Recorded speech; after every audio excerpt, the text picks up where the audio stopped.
السلام عليكم.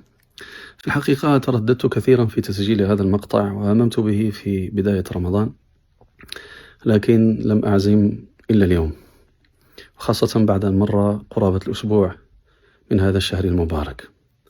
أغبن الناس في هذا الشهر وأكثر الناس حسرة في هذا الشهر هم نحن، فئة الأئمة والقراء والمقرئين والدعاة والوعاظ، إذا لم نوفق للإخلاص، وإذا لم نصحح نياتنا لله جل وعلا. قد نكون كتلك الشمعة التي تحرق نفسها لكي تضيء للآخرين. قد يتأثر الناس بقراءتنا، قوافل التائبين والعائدين في هذا الشهر إلى ربهم جل وعلا. قد نكون سببا في خشوعهم في الصلاة، وقد نكون سببا في تذكرتهم وفي عودتهم وفي ندمهم وحسرتهم وتعرضهم لنفحات الله، وقد نكون بابا إلى عتقهم وننسى أنفسنا نحن.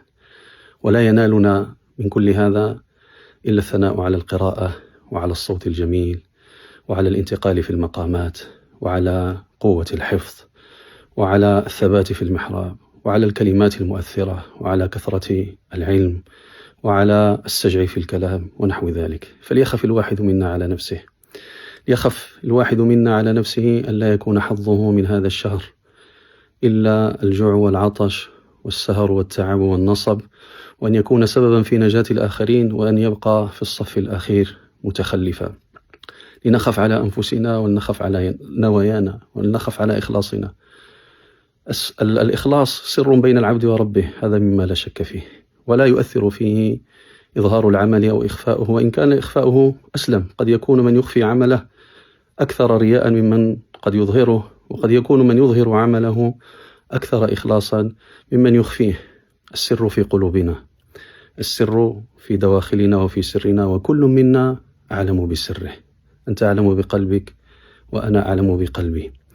فلنخف معشر الأئمة ومعشر المقرئين ومعشر الحفاظ أن يكون حظنا من هذا الشهر وقد قيل. نحذر معشر الوعاظ والمذكرين أن يكون حظنا من هذا الشهر وقد قيل. لنخف أن نسبق من زوار رمضان على باب الله جل وعلا. أسأل الله أن يقبل الجميع. فالله الله في الإخلاص، الله الله في الإخلاص، الله الله في الإخلاص. أسأل الله عز وجل أن يرحمنا وأن يسترنا وأن يعافينا.